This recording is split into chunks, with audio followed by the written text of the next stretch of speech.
All right, folks, buckle up, 'cause today we're diving into one of the wildest behind-the-scenes beefs of World War freaking II.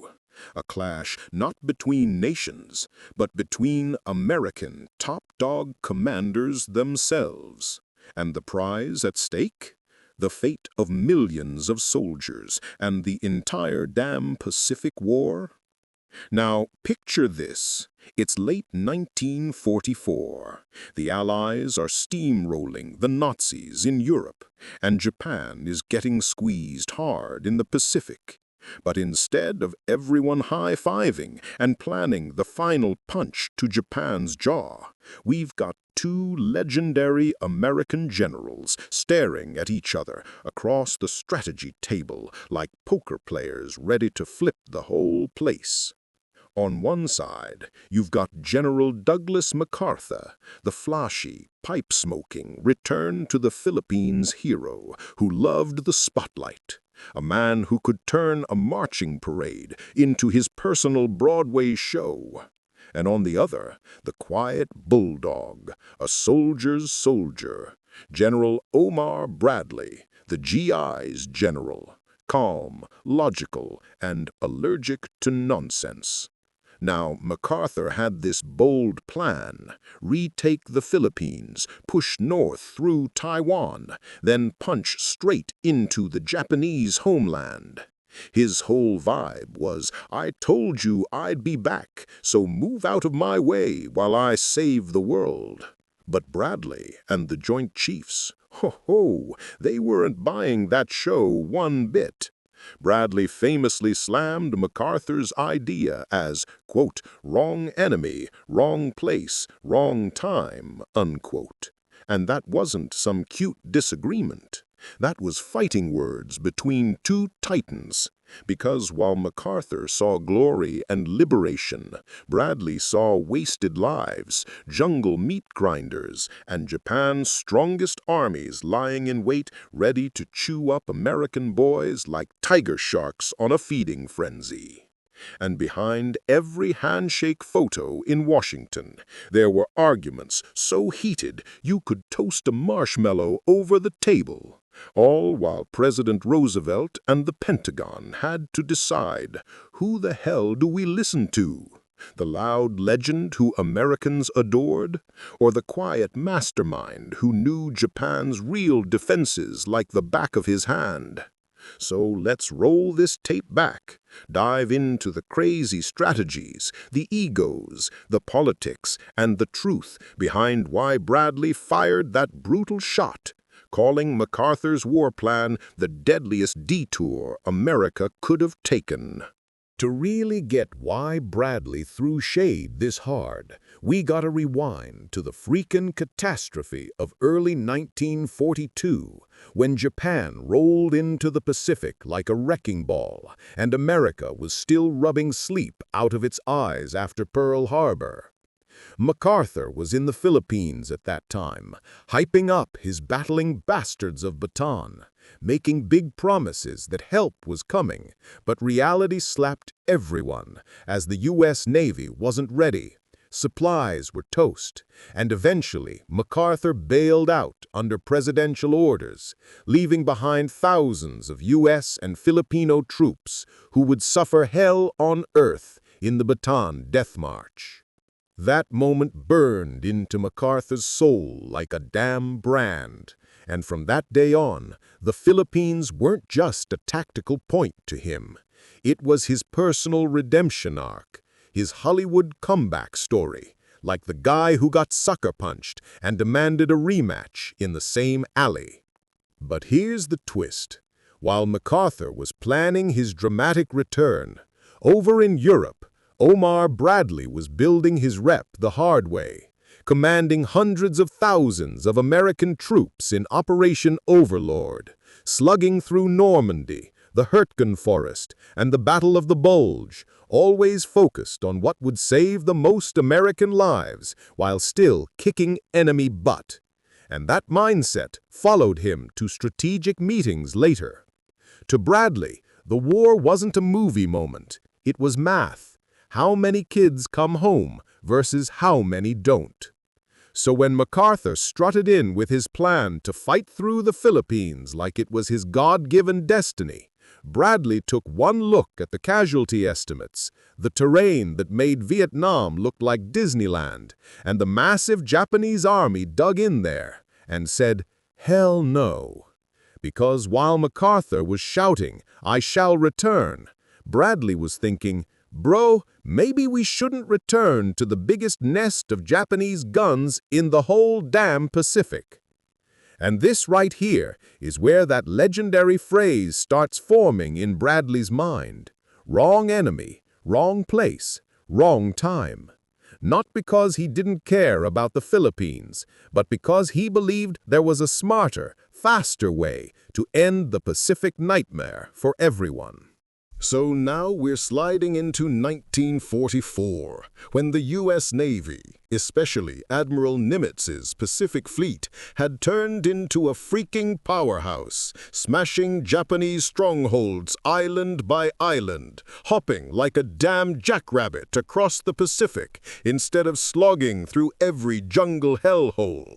And this strategy was working, baby. Victories at Tarawayu, the Marshalls, the Marianas, the Great Marianas Turkey Shoot, where American pilots turned Japanese air power into scrap metal.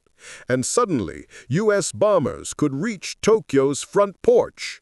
Nimitz and the Joint Chiefs were eyeing Japan like, "We're close, let's go straight for the throat," meaning Okinawa, Iwo Jima, and then mainland Japan, bypassing huge pockets of Japanese troops that would just starve out on isolated islands. But meanwhile, MacArthur was pounding his fist on the map, screaming, "The Philippines first! We can't leave them behind!" And sure, emotionally and politically, dude had a point. Thousands of Filipino civilians were suffering under Japanese rule, and America had promised protection. But strategically, Bradley and the big-brain staff saw Japan's main army not sitting in the Philippines anymore. Nope, the real beast was in China, stacked deep and ready to defend the Japanese homeland from the west. Bradley argued the Philippines had become a PR target, a symbolic victory, more about MacArthur's reputation than winning fast. He wanted to cut straight through the weaker Japanese defenses, isolate the empire, and force them into surrender without turning another beach into a graveyard. Picture the war room, MacArthur waving his signature corncob pipe like a mic, ranting about honor and loyalty, while Bradley calmly flips charts showing casualty numbers that would make you sick. And that's when the divide becomes clear as crystal. MacArthur is fighting for a promise. Bradley is fighting to finish the war. And folks, those two roads ain't pointing in the same damn direction. Okay, so imagine this showdown. MacArthur rolls into those Washington meetings like he's the main character in every room he enters, metals glinting, cape practically flapping in the AC, painting the Philippines as the ultimate American promise, while Bradley, in classic calm bulldog style, is like, "General, look at the damn map," pointing straight toward Taiwan and Okinawa, where Japan was pulling back its strongest troops, fortifying the homeland, basically screaming, "If you want to end us, come here." And Bradley knew that smashing Japan's main defense line was the real ticket home for American boys, not diving into an island Japan was willing to die for to protect MacArthur's reputation. Bradley argued that Japan's empire was shrinking fast. Cut off their lifelines, strike closer to Tokyo, and you can force a surrender without giving the Japanese army the brutal stand-up fight they were craving. But MacArthur didn't give a damn about those war room numbers. He saw something bigger. His legacy, his promise to the Filipinos, and maybe even his own shot at political superstardom after the war. And here's where Bradley's famous line comes from. He said MacArthur was looking at the wrong damn target. because Bradley believed Japan's real strength at that moment wasn't sitting on beaches in the Philippines. It was the giant army in China and Japan's fortress islands guarding the home islands. Meaning MacArthur wanted to slug a dragon's tail while the dragon's teeth were still sharp and ready to tear into us. So Bradley drops the hammer. Wrong enemy, wrong place, wrong time. Meaning wrong target, Japan's main forces weren't there. Wrong geography, brutal terrain and pointless casualties. And wrong moment, Japan was cornered. Hit the homeland next and end the damn war. But MacArthur's confidence was titanium-coated, and he fired right back with that big ego, basically saying, "Without me, this war takes longer and costs more," turning a strategic debate into a personal duel, a rivalry now so big it was shaping how America would end World War II. So now we got this nuclear-level tension boiling between the "let's go finish the war fast" crew and the "I'm going back to the Philippines even if it kills us" crew.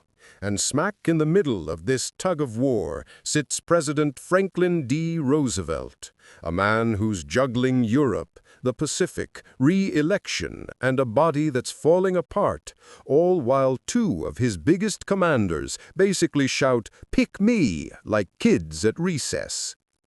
Admiral Nimitz is on one side, saying, "Boss, we are this close to punching Japan right in the motherland. Don't slow us down." And Bradley's backing that up with cold numbers and a quiet warning. If America fights where Japan is strongest, just to honor MacArthur's personal revenge tour, we're looking at thousands of folded flags being handed to grieving families. But MacArthur? He's running a masterclass in PR, telling Congress, telling reporters, telling literally anyone with ears that abandoning the Philippines would stain America's honor forever. And damn if he isn't convincing, because the American public worships the guy like he's a war god who walked out of a comic book, and Roosevelt knows that denying him could nuke morale when the country finally felt like we were winning. The Philippines was a symbol, freedom, betrayal, revenge, and MacArthur sold it like a blockbuster movie premiere, while Bradley's route was quiet, smart, and designed to save lives. But it didn't come with that flashy hero returns triumphant narrative that makes headlines. So Roosevelt has to make the most political military decision of the entire war. Do we follow the safe strategic path or the one with the big damn hero moment? And just like that, the course of the Pacific War shifted, not because of strategy, not because of battlefield intel, but because one general's legend was too huge to ignore. Bradley saw it happening like a slow-motion train wreck and could only mutter the line we remember today. MacArthur is picking the wrong enemy in the wrong place and at the wrong damn time. But history was already rolling forward with the momentum of ego, pride, and a promise shouted years earlier, "I shall return." So the green light flashes. MacArthur gets his comeback tour, and boom, October 1944. The largest naval battle in modern history erupts, Leyte Gulf, where the U.S. Navy throws down with the Imperial Japanese Navy in a fight so big the ocean practically boils. And while the Navy's out there blasting battleships into the afterlife, MacArthur is already wading onto the beach in his iconic sunglasses, like he's starring in a military fashion ad, announcing to the world, "People of the Philippines, I have returned." But behind the cameras and glory, Bradley's worst fears start taking shape. Japan isn't giving up one damn inch. This ain't like the earlier island-hopping victories. This is a fight in mountains, jungles, city ruins. The Japanese army dug in like termites in steel, fanatics ready to die rather than surrender.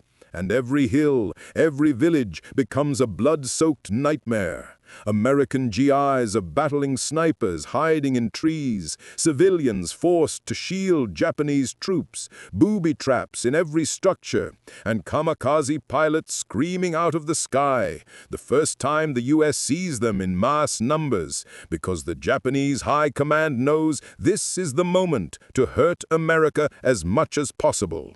And the casualty numbers start exploding, each victory bought with the lives of boys who should have been heading home soon.